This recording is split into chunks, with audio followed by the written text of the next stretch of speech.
तो नमस्कार दोस्तों, बहुत बहुत स्वागत है आपका फिर से एक नई वीडियो में। दोस्तों आज की वीडियो उन सभी छात्रों के लिए बहुत ही इंपॉर्टेंट होने वाली है जो भी छात्र छात्राएं B first year first semester में है और उन लोगों ने सोशियोलॉजी ले रखा है। जी हाँ दोस्तों, जिन भी छात्र छात्राओं ने माइनर में सोशियोलॉजी ले रखा है तो उन लोगों के लिए बहुत ही इंपॉर्टेंट क्वेश्चन ये होने वाले हैं। बहुत ही इंपॉर्टेंट क्वेश्चन मैं लेकर आ चुका हूँ आप लोगों के लिए। जो भी माइनर वाले हैं उन लोगों का, आप लोगों को जैसे पता होगा कि एमसीक्यू क्वेश्चन आते हैं। एमसीक्यू यानी बहुविकल्पीय, जो मेजर वाले होते हैं उनका लिखित होता है और जबकि जो माइनर वाले होते हैं उनका बहुविकल्पीय आता है। तो आज मैं लेकर आया हूं बहुविकल्पीय के टॉप 50 क्वेश्चन जो कि बहुत ही ज्यादा इंपॉर्टेंट है परीक्षा की दृष्टि से। तो बिना समय गंवाए चलिए हम वीडियो को स्टार्ट करते हैं और देखते हैं कि कौन कौन से क्वेश्चन है जो कि बहुत ही ज्यादा इंपॉर्टेंट हैं। तो चलिए बिना देरी के वीडियो को शुरू करते हैं। तो दोस्तों सबसे पहला जो हमारा क्वेश्चन आता है कि समाज शास्त्र का जनक किसे कहा जाता है। तो जी हाँ दोस्तों, आप लोगों को जैसे पता होगा समाज शास्त्र का जनक किसे कहा जाता है। तो समाज शास्त्र के जनक मैक्स वेबर हैं या फिर एमाइल दुर्खीम या अगस्त काम्टे या फिर कार्ल मार्क्स। तो आप लोगों को क्या लगता है कौन है? तो जैसा कि आप लोगों को पता होगा कि सन 1838 या 39 ईस्वी में, बहुत जगह 38 है, बहुत से जगह पर 39 है। तो सन 1839 ईस्वी में फ्रांसीसी वैज्ञानिक या विद्वान या प्रवर्तक, जो भी आप बोल सकते हो, अगस्त काम्टे। तो अगस्त काम्टे ने, जैसे आप लोगों ने पढ़ा था, तो ये अगस्त काम्टे ही समाजशास्त्र का जनक माने जाते हैं। बल्कि मैक्स वेबर, एमाइल दुर्खीम और कार्ल मार्क्स सब लोगों ने समाजशास्त्र का परिभाषा दिया है, लेकिन ये जनक नहीं है।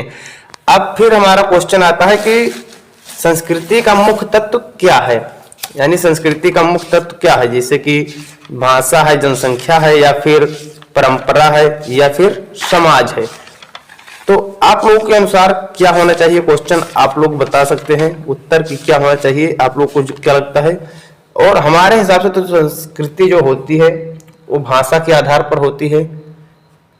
तो क्योंकि जनसंख्या के आधार पर तो हो नहीं सकती, परंपरा के आधार पर तो हो नहीं सकती। फिर क्या है, समाजशास्त्र किस प्रकार का विज्ञान है? समाजशास्त्र किस प्रकार का विज्ञान है? विज्ञान है तो किस प्रकार, कला या प्राकृतिक, भौतिक, सामाजिक या नैतिक? तो जो समाजशास्त्र एक सामाजिक विज्ञान है, यानी कि समाज का विज्ञान है। समाज के अध्ययन हम इसमें करते हैं, अंतर संबंधों का, अंतर निधानों का, या जिससे कि हाबहाउस ने कहा था कि समाजशास्त्र क्या है? तो समाजशास्त्र सामाजिक संबंधों का जाल है, यानी कि उसके अंतर्गत हम सामाजिक संबंधों का अध्ययन करते हैं। तो हमारा फिर से नेक्स्ट क्वेश्चन आता है कि समाजशास्त्र का अध्ययन किस पर केंद्रित है। तो समाजशास्त्र का अध्ययन किस पर केंद्रित है? व्यक्तियों पर केंद्रित है, या फिर समाज पर, या फिर जीव जंतुओं पर, या फिर पर्यावरण पर? तो व्यक्तियों पर तो हो नहीं सकता है, क्योंकि व्यक्ति, यहाँ पर समाज भी है तो समाज यहाँ पर रहेगा, क्योंकि जीव जंतुओं पर जीव विज्ञान हो गया, पर्यावरण पर भूगोल हो गया, व्यक्तियों पर फिलोसफी हो गया। तो ये क्या हुआ, समाज पर होता है, समाज पर इसका अध्ययन किया जाता है। समाजशास्त्र का मुख्य उद्देश्य क्या है? आखिर समाजशास्त्र को हम लोग पढ़ते क्यों हैं? समाजशास्त्र विषय ले लिया, लेकिन आखिर समाजशास्त्र का उद्देश्य क्या था? आखिर समाजशास्त्र को हम लोगों ने क्यों पढ़ लिया? तो समाजशास्त्र का जब आविर्भाव हुआ तो समाजशास्त्र का आविर्भाव आखिर क्यों किया गया? समाजशास्त्र का उद्देश्य क्या था?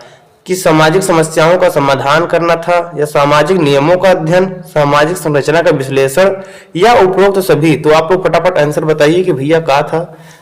तो इसका आंसर था उपरोक्त सभी, यानी कि जो सभी थे वही है इसका अध्ययन करना। समाज एक जैविक संगठन है, यह किसने कहा था? यानी समाज जो है जैविक संगठन है।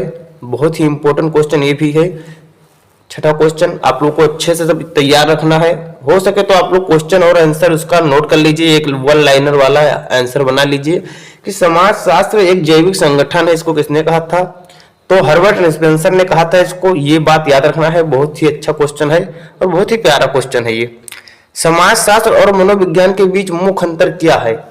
यानी कि समाजशास्त्र समूह का अध्ययन करता है, मनोविज्ञान व्यक्ति का अध्ययन करता है। ये सही हो गया। समाजशास्त्र व्यक्ति का अध्ययन करता है और मनोविज्ञान समूह का। गलत। दोनों समान है ये तो हो नहीं सकता, और इनमें से कोई नहीं ये तो हो ही नहीं सकता। तो समाजशास्त्र समूह का अध्ययन करता है और मनोविज्ञान व्यक्ति का अध्ययन करता है। तो ये हो गया समाजशास्त्र और मनोविज्ञान में अंतर। अब है वर्ग संघर्ष का सिद्धांत किससे है, किससे संबंधित है, यानी वर्ग संघर्ष है। 8वां नंबर क्वेश्चन है वर्ग संघर्ष। तो आप लोगों ने पढ़ा होगा कि मार्क्सवादी, तो मार्क्सवादी आखिर किससे है, वर्ग संघर्ष का मार्क्सवादी सिद्धांत है एक। तो वर्ग संघर्ष का कार्ल मार्क्स के अंतर्गत आता है, क्योंकि कार्ल मार्क्स का ही मार्क्सवादी सिद्धांत इन्हीं के आधारों पर चलते हैं। फिर देखते हैं कि सांस्कृतिक विलंब, इसके साथ आप लोगों से एक छोटा सा क्वेश्चन है, सॉरी दोस्तों, एक छोटा सा आप लोगों से रिक्वेस्ट है कि आप लोग वीडियो पर नए हैं तो वीडियो को लाइक कर दें, और चैनल पर नए हैं तो चैनल को सब्सक्राइब जरूर कर देना, क्योंकि बहुत ही इंपॉर्टेंट क्वेश्चन मैं आप लोगों के लिए आता हूं, और ये पीडीएफ बनाने में बहुत ज़्यादा समय लगता है। तो आप लोगों के लिए इतना टाइम स्पेंड करता हूं, तो आप लोग एटलीस्ट 1 लाइक और एक प्यारा सा कमेंट तो कर ही सकते हो। अब क्वेश्चन आता है कि सांस्कृतिक विलंब यानी कि कल्चरल लैग अवधारणा किसने दी। तो जो कल्चरल लैग है यानी कि जो सांस्कृतिक विलंबना है, विलंब है, ये किसने प्रतिपादित किया था, इसको ये अवधारणा किसने दी थी। तो ये दिया था विलियम एफ ऑगबर्न ने, विलियम एफ ऑगबर्न। फिर इसके बाद आता है समाजशास्त्र में समूह की परिभाषा किसने दी थी। तो समाजशास्त्र में समूह की परिभाषा किसने दी थी, मैकाइवर एवं पेज ने दिया था, या फिर गिडेंस ने दिया था, कार्ल मार्क्स ने दिया था, या हर्बर्ट स्पेंसर ने दिया था। तो यहाँ पर मैकाइवर एवं पेज ने दिया था समाजशास्त्र में समूह की परिभाषा। फिर क्या है, समाजशास्त्र की परिभाषा सबसे पहले किसने दी थी। तो समाजशास्त्र की परिभाषा आप लोगों को पता होगा कि किसने दिया था। तो समाजशास्त्र की परिभाषा यदि उसके जन्मदाता अगस्त काम्टे को माना जाता है, जनक अगस्त काम्टे को माना जाता है, तो उन्होंने ही सबसे पहले उसकी परिभाषा का प्रतिपादन किया होगा, उनके अलावा और कौन हो सकता है।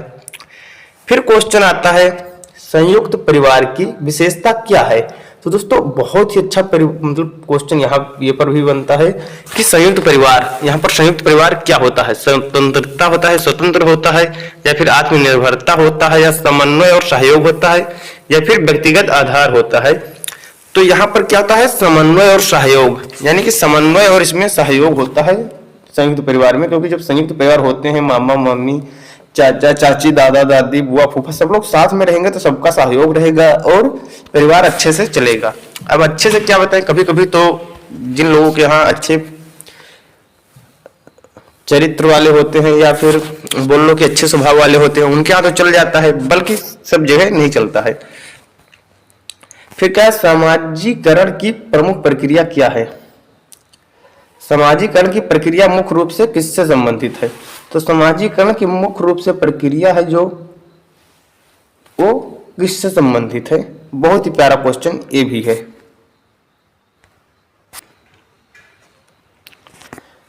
तो सामाजिकरण की जो प्रक्रिया है, संस्कृति का स्थानांतरण है, या सामाजिक समूह का निर्माण है, या फिर व्यक्तित्व का विकास, या उपरोक्त सभी। तो क्या है, 13 नंबर क्वेश्चन का आंसर आपको क्या रहेगा कि उपरोक्त सभी, यानी कि संस्कृति का स्थानांतरण भी है, सामाजिक समूह का निर्माण भी है, व्यक्तित्व का विकास और उपरोक्त सभी। तो यहाँ पर उपरोक्त सभी माना जाए क्योंकि ये तीनों यहाँ पर शामिल होते हैं। इसके साथ साथ हमारा नेक्स्ट क्वेश्चन आता है सामाजिक नियंत्रण के औपचारिक साधनों में क्या शामिल है। यानी जो सामाजिक नियंत्रण है इसके औपचारिक साधन क्या है, कानून है, परंपरा है, लोकाचार है, या फिर मान्यता है।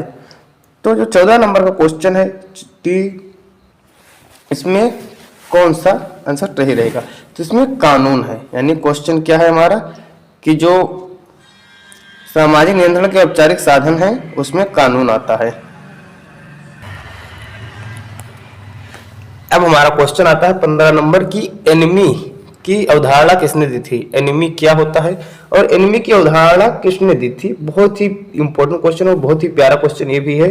15 नंबर की कार्ल मार्क्स ने दी थी, एमिल दुर्खीम यानी इमाइल दुर्खीम, कहीं कहीं पर दो प्रकार से लिखा होता है, मैक्स वेबर या ऑगबर्न ने। तो एमिल दुर्खीम ने इसका प्रतिपादन किया था, एनिमी की अवधारणा दी थी। समाज का सबसे छोटा इकाई क्या होता है। परिवार होता है सबसे छोटा इकाई, या व्यक्ति, या समूह, या संस्कृति। तो आप लोग को बता दूं इसमें इकाई कैसी होती है, फर्स्ट कौन है, सेकंड कौन है, थर्ड कौन है और फोर्थ कौन है। तो 16 नंबर क्वेश्चन बहुत ही प्यारा है और बहुत ही मतलब ये समझने वाला क्वेश्चन है कि इसमें कौन सा सबसे छोटा इकाई है, कौन सबसे बड़ा इकाई है। तो यहाँ पर सबसे पहले आता है व्यक्ति, सबसे छोटा इकाई है, उससे बड़ा फिर थोड़ा परिवार, उससे बड़ा फिर समूह, यानी कि ये फर्स्ट है, ये द्वितीय इकाई है, ये तृतीयक इकाई है, और संस्कृति जो कि सबसे बड़ा है। यानी संस्कृति तो आप लोगों ने देखा होगा कितना बड़ा होता है संस्कृति, यानी पूरे जितने समूह या पूरा मोहल्ला का, एक कबीले का होता है, एक समुदाय का। जाति प्रणाली का प्रमुख लक्षण क्या है, यानी जो जाति प्रणाली है, 17 नंबर क्वेश्चन बहुत ही इंपॉर्टेंट है कि इसका आखिर जाति प्रणाली का प्रमुख लक्षण क्या है। तो जाति प्रणाली का प्रमुख लक्षण है जन्म, या फिर वर्ग विभाजन, या श्रम विभाजन, या लचीलापन। तो ये आप लोगों को पता होगा जाति अवधारणा होती है, इसका प्रमुख लक्षण क्या होता है जाति वर्ग का।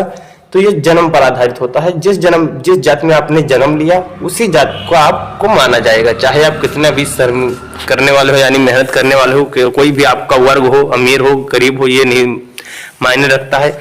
आप कठोर व्यक्ति हो, कठोर स्वभाव के हो, या फिर नरम स्वभाव के हो, लचीलेपन भाई, ये मैटर नहीं करता है। इसी के साथ साथ मूल्यों का मुख्य कार्य क्या है, जो मूल्य है, मूल्यों का मुख्य कार्य क्या होता है, बहुत ही इंपॉर्टेंट क्वेश्चन ये भी है।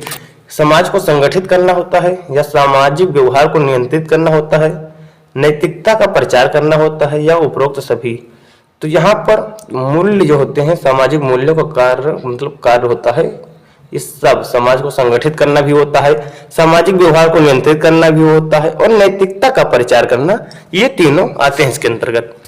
इसी के साथ साथ निम्न में से कौन समाज शास्त्र के अध्ययन का प्रमुख प्राथमिक उद्देश्य है। 19 नंबर क्वेश्चन बहुत ही अच्छे से आप लोग देख लेना कि समाज शास्त्र के अध्ययन का प्राथमिक उद्देश्य क्या है। तो प्राथमिक उद्देश्य क्या है, आर्थिक विकास है, या फिर राजनीतिक स्थिरता है, या सामाजिक संरचना का अध्ययन है, या वैज्ञानिक अनुसंधान है, अनुसंधान है। तो यहाँ पर सबसे पहले क्या है, प्राथमिक उद्देश्य सामाजिक संरचना का अध्ययन करना चाहिए। समाज शास्त्र में सबसे पहले हम सामाजिक संरचना का अध्ययन करेंगे, उसके बाद राजनीतिक स्थिरता देखेंगे, वैज्ञानिक अनुसंधान देखेंगे, फिर आर्थिक विकास देखेंगे। तो ये सब आता है। 19 नंबर क्वेश्चन का सी, ऑप्शन नंबर सी रहेगा। फिर क्या है, आधुनिक समाजशास्त्र की विशेषता क्या है, व्यक्तिपरक दृष्टिकोण, वैज्ञानिक दृष्टिकोण, या नैतिक दृष्टिकोण, या फिर दार्शनिक दृष्टिकोण।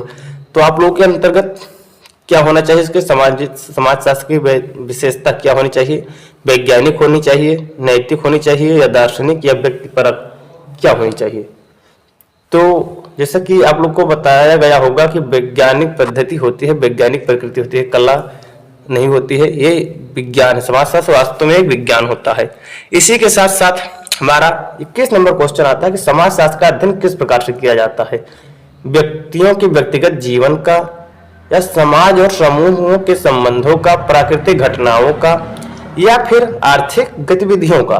तो यहाँ पर आप लोगों का सबसे अच्छा है, जैसे मैंने बताया था कि समाजशास्त्र में समाज और समूहों के संबंधों का अध्ययन करते हैं, अंतर संबंधों का। तो ऑप्शन नंबर बी करेक्ट हो जाएगा, इसको लॉक कर दी जाए भैया, यही सही है। फिर हमारा नेक्स्ट क्वेश्चन आता है 22 नंबर का, सामाजिक क्रिया यानी सोशल एक्शन की अवधारणा किससे संबंधित है। जो सामाजिक क्रिया है, सोशल अवधारणा, ये किससे संबंधित है, एमिल दुर्खीम से, मैक्स वेबर से, या फिर कार्ल मार्क्स, या हर्बर्ट स्पेंसर। तो आप लोग को बता दूं कि बहुत ही प्यारा क्वेश्चन है ये, कि मैक्स वेबर से संबंधित है। किससे संबंधित है, मैक्स वेबर से, सामाजिक क्रिया। इसके बाद आता है हमारा 23 नंबर क्वेश्चन। जल्दी जल्दी आप लोगों को सभी क्वेश्चन तैयार कर लेने हैं, वीडियो बहुत ही लंबा हो जाएगा। तो यहाँ पर सांस्कृतिक परिवर्तन का सबसे बड़ा स्रोत क्या है। जो सांस्कृतिक परिवर्तन होता है, इसका सबसे बड़ा स्रोत क्या होता है, आविष्कार और खोज होता है, क्या ये होता है, धर्म होता है, धर्म भैया होते कि नहीं होते सांस्कृतिक परिवर्तन का स्रोत। भैया हमें तो नहीं लगा था सांस्कृतिक परिवर्तन का सबसे बड़ा स्रोत धर्म हुई। फिर क्वेश्चन है राजनीति या फिर परंपरा। तो सांस्कृतिक परिवर्तन के कारण होते, तो आविष्कार और खोज खातिर अधिकतर होते। फिर हमारा नेक्स्ट क्वेश्चन है सामाजिक गतिशीलता, सामाजिक गतिशीलता क्या है? सोशल मोबिलिटी का अर्थ क्या है? यानी वर्गों के बीच संघर्ष है सामाजिक गतिशीलता, या सामाजिक स्थिति में परिवर्तन, या सांस्कृतिक विरासत का आदान प्रदान, जनसंख्या में वृद्धि। तो आप लोगों को क्या लगता है सामाजिक गतिशीलता क्या है? आप लोग फटाफट बताइए कि सामाजिक स्थिति में परिवर्तन है क्या? सामाजिक स्थिति में परिवर्तन तो नहीं है। जी हाँ दोस्तों, यही है सामाजिक स्थिति में परिवर्तन, ऑप्शन नंबर बी। श्रम का विभाजन यानी डिवीजन ऑफ लेबर का सिद्धांत किसने दिया? तो श्रम का विभाजन यानी डिवीजन ऑफ लेबर, श्रम का विभाजन किसने दिया था? एमिल दुर्खीम ने दिया था, या फिर कार्ल मार्क्स ने दिया था, मैक्स वेबर ने दिया था, या विलियम ऑगबर्न ने दिया था, विलियम एफ ऑगबर्न। तो यहाँ पर एमिल दुर्खीम ने दिया था जो श्रम विभाजन है, श्रम का विभाजन, ये एमिल दुर्खीम ने दिया था। फिर क्या है? सामाजिक संस्थाओं का मुख्य उद्देश्य क्या है? सामाजिक जो संस्था होते हैं उनको क्या मुख्य उद्देश्य है? सामाजिक व्यवस्था को बनाए रखना, या व्यक्तिगत विकास, या राजनीतिक सत्ता का वितरण, या फिर सांस्कृतिक प्रगति। तो 26 नंबर क्वेश्चन बहुत ही सामाजिक व्यवस्था को बनाए रखना, ये ऑप्शन नंबर ये आप लोग का राइट है, यानी ये सही है। अब हमारा क्वेश्चन आता है कि सामाजिक नियमों का पालन करवाने के लिए कौन सा उपकरण सबसे प्रभावी है? तो बहुत ही इंपॉर्टेंट क्वेश्चन ये भी, सामाजिक नियमों का यदि पालन करवाना है तो कौन सा उपकरण सबसे प्रभावी रहेगा? कानून का, नैतिकता का, या परंपरा का, या शिक्षा का? तो मुझे तो नहीं लगता कि आप शिक्षा, नैतिकता और परंपरा के आधार पर सामाजिक नियमों का पालन करवा सकते हैं। तो इसके लिए सबसे अहम भूमिका क्या रहेगी? कानून की। तो ऑप्शन नंबर ये सही रहेगा। इसी के साथ साथ फिर से हमारा नेक्स्ट क्वेश्चन आता है 28 नंबर,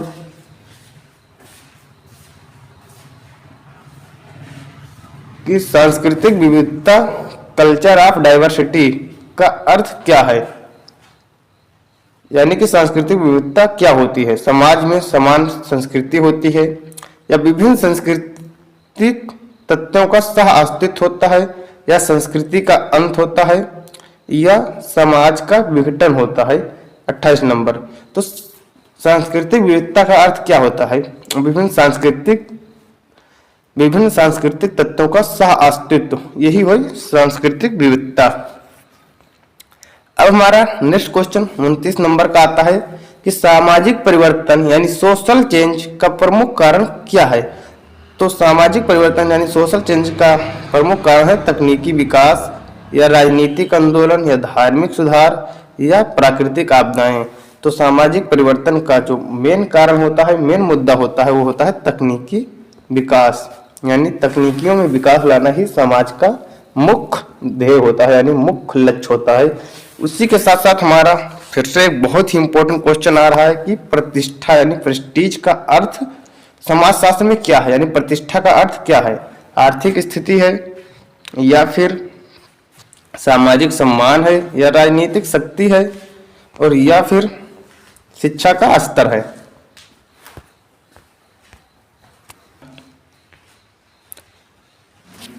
तो आखिर प्रतिष्ठा का अर्थ क्या होता है? आर्थिक स्थिति होती है, सामाजिक सम्मान, राजनीतिक शक्ति, या फिर शिक्षा का स्तर? इसमें से क्या होता है? तो यहाँ पर आप लोगों को क्या देखना पड़ेगा कि जो प्रतिष्ठा का जो अर्थ होता है समाजशास्त्र में, वो होता है सामाजिक सम्मान से, यानी सामाजिक सम्मान जो मिलता है उसी को प्रतिष्ठा कहा जाता है, यानी प्रतिष्ठित व्यक्ति हैं। किसी को समाज में सम्मानित किया जा रहा है, सम्मान मिल रहा है, तो वो समझो प्रतिष्ठित व्यक्ति हैं। उसी के साथ साथ समाजशास्त्र का उद्देश्य क्या है? समाजशास्त्र का उद्देश्य क्या है? सामाजिक संरचनाओं का अध्ययन है समाजशास्त्र का उद्देश्य। सामाजिक संरचना का अध्ययन करना है, या फिर आर्थिक विकास का विश्लेषण करना है, राजनीतिक सिद्धांतों का निर्माण करना है, केवल सांस्कृतिक अध्ययन? भाई तो ये तीनों गलत हैं। ऑप्शन नंबर ये एकदम सही है। तो इसको आप लोगों को अच्छे से तैयार करके रख लेना है। फिर इसी के साथ साथ आती है सामाजिक गतिशीलता का प्रकार कौन सा है? क्षैतिज और ऊर्ध्वाधर, क्षैतिज और लंबवत, नैतिक और सांस्कृतिक, आर्थिक और सामाजिक। यानी इसमें क्या क्षैतिज और ऊर्ध्वाधर है, या फिर क्षैतिज और लंबवत? तो क्षैतिज और ऊर्ध्वाधर, यानी चाहे ऐसे बढ़े और चाहे ऐसे बढ़े, मतलब सॉरी, चाहे ऐसे और चाहे ऊर्ध्वाधर, ये दोनों प्रकार से हो सकता है, बाकी और कोई नहीं है। 32 का ऑप्शन नंबर ये। इसी के साथ साथ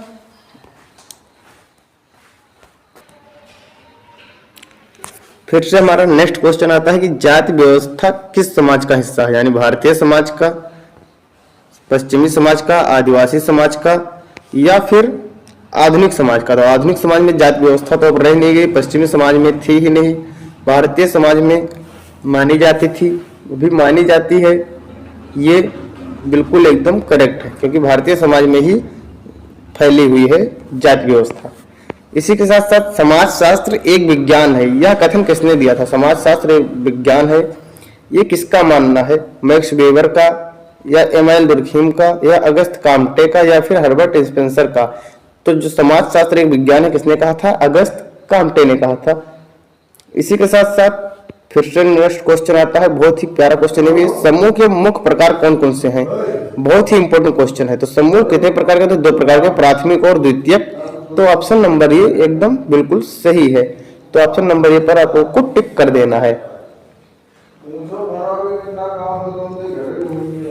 इसी के साथ साथ हमारा 36 नंबर क्वेश्चन है, सांस्कृतिक समाकलन क्या है, यानी कल्चर इंटीग्रेशन क्या है? तो यह है विभिन्न संस्कृतियों का मेल। बहुत ही प्यारा क्वेश्चन ये भी है, बहुत ही ज्यादा पूछा जाता है क्वेश्चन। सामाजिक मूल्यों का कार्य क्या है? ये सबसे ज्यादा इंपॉर्टेंट क्वेश्चन है। तो ये क्वेश्चन क्या है? सामाजिक आचरण को नियंत्रित करना। सामाजिक आचरण को नियंत्रित करना ही क्या है? सामाजिक मूल्यों का कार्य है। इसी के साथ साथ संयुक्त परिवार की विशेषता क्या होती है? संयुक्त परिवार की विशेषता क्या होती है? सामाजिक और आर्थिक एकता, या फिर व्यक्तिगत स्वतंत्रता, या उच्च शिक्षा, या सांस्कृतिक भिन्नता। तो क्या होता है? सामाजिक और आर्थिक एकता के लिए ही संयुक्त परिवार ज्यादा बेटर रहता है। फिर आधुनिकता की प्रक्रिया में कौन सा कारक मुख्य भूमिका निभाता है? यानी जो आधुनिकता है, इसमें जो आधुनिकता यानी मॉडर्नाइजेशन है, तो इसमें सबसे जो अहम भूमिका किसका है? तो औद्योगिकीकरण का है। फिर क्या क्वेश्चन है कि किस सामाजिक संस्था का प्राथमिक कार्य जनन है? जो संस्था है, कौन सी संस्था है जिसका सामाजिक संस्था का प्राथमिक कार्य जनन है? तो जनन किसका है? तो सबसे मेन इंपॉर्टेंट क्वेश्चन है ये। उत्तर इसका ऑप्शन नंबर सी, परिवार। परिवार का ही प्राथमिक कार्य है जनन। इसके बाद समाजशास्त्र का अध्ययन किसके द्वारा किया जाता है? मात्र व्यक्तियों द्वारा, समूहों और समाजों पर। तो समूहों और समाजों पर समाजशास्त्र का अध्ययन किया जाता है। फिर क्या है? सामाजिक मानदंड का अर्थ क्या है? जो सामाजिक मानदंड है, इसका अर्थ क्या है? तो सामाजिक मानदंड का अर्थ है समाज के नियम और व्यवहार। इसको आप लोगों को अच्छे से तैयार करके रखना है। 43 नंबर क्वेश्चन, किस सामाजिक विचार ने सामाजिक तत्व सोशल फैक्ट के उदाहरण दी? एमाइल दुर्खीम ने दिया था, या फिर मैक्स वेबर ने, कार्ल मार्क्स ने, या अगस्त काम्टे ने? तो एमाइल दुर्खीम ने दिया था, इसका प्रतिपादन किया था सामाजिक तत्व जो है सामाजिक विचार को। सामाजिक परिवर्तन में मुख्य बाधा कौन है? कौन सी होती है? सामाजिक परिवर्तन में जो मुख्य बाधाएं होती हैं वो कौन सी होती हैं? तो वो होती हैं परंपरा, शिक्षा, आर्थिक प्रगति, या विज्ञान। तो ये तीनों तो हो नहीं सकती। जो परंपराएं होती हैं यही सामाजिक परिवर्तन में बाधा डालती हैं। समाज के मूल तत्व कौन से होते हैं? जो समाज के मूल तत्व हैं ये कौन से होते हैं? तो लोग, संस्कृति और संबंध, यही मूल तत्व है। अगर ये ना होते तो समाज है ही नहीं। अगर लोग ना हो, संस्कृति और संबंध ना हो, तो सामाजिक जो समाजशास्त्र है ही नहीं। सामाजिक संरचना का मुख्य उद्देश्य क्या है? सामाजिक संरचना जो होती है इसका मुख्य उद्देश्य क्या है? इसका मुख्य उद्देश्य समाज में संतुलन बनाए रखना। ये ऑप्शन नंबर ये बहुत ही इंपॉर्टेंट भी है। इसी के साथ साथ जाति और वर्ग में मुख्य अंतर क्या है? तो जाति और वर्ग, इसमें मुख्य अंतर क्या है? तो इसमें मुख्य अंतर है जाति जन्म आधारित है, वर्ग आर्थिक आधारित। यानी जाति जन्म से आधारित है और वर्ग है जो वो आर्थिक से आधारित है। यानी आपकी फाइनेंशियल से, आप किस कैटेगरी में आते हो, अमीर हो, गरीब हो, आपकी स्थिति कैसी है, ये वर्ग पर डिपेंड करता है। और जाति जो होती है वो जन्म पर डिपेंड होता है। फिर क्या है? धर्म के किस रूप को सामाजिक एकता का स्रोत माना गया है? धर्म के अनुष्ठान को, धर्म का नैतिक पक्ष को, धर्म का राजनीतिक पक्ष को, या धर्म की आलोचना को। तो इसमें किसको माना गया है? धर्म के किस स्रोत को सामाजिक एकता का स्रोत माना गया है? Question number 48। इससे पहले क्वेश्चन नंबर हम एक छूट गया। जाति और वर्ग में मुख्य अंतर क्या है? जाति जन्म आधारित है या आर्थिक आधारित, या फिर जात में लचीलापन है, वर्ग में नहीं। वर्ग जन्म आधारित है, जात आधारित नहीं। इनमें से कोई अंतर नहीं है। तो जाति और वर्ग में क्या अंतर है? तो जात में लचीलापन होता है और वर्ग में नहीं होता है, यानी वर्ग में लचीलापन नहीं होता, वर्ग बहुत कठोर होता है।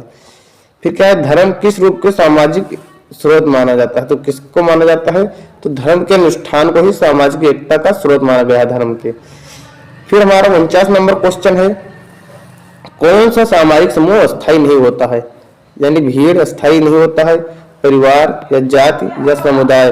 तो यहाँ पर भीड़ जो होता है ये अस्थायी नहीं होता है। भीड़ क्या होती है? कभी भीड़ इकट्ठा हुई फिर गायब, यानी जैसा कि आप लोग देखे तो होंगे मेला हो रहा है ना, तो जैसे मेला हो तो भैया तो क्या होते हैं, बहुत सारे लोग, रिश्तेदार, नातेदार, जितने भी गाँव के होते हैं सब लोग वहां पर पहुंच जाएंगे। क्या करेंगे भैया? सब लोग इकट्ठा हुए, मिले जुले, सबसे बतियाए। फिर क्या हुआ? सब लोग शाम होते होते चलते बने। तो भीड़ क्या हुई? कोई अस्थायी हुआ सामाजिक समूह हुआ? नहीं, वो अस्थायी नहीं, वो अस्थायी होता है।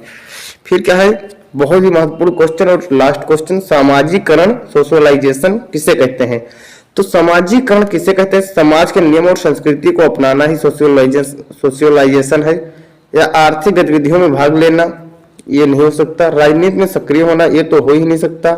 व्यक्तिगत स्वतंत्रता प्राप्त करना, ये भी नहीं होता है। तो यानी समाज के नियम और संस्कृति को अपनाना ही सामाजिकरण होता है।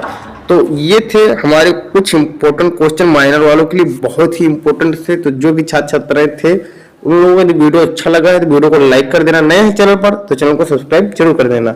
तो आज के लिए इतना ही, चलिए मिलते हैं नेक्स्ट वीडियो में, तब तक के लिए जय हिंद।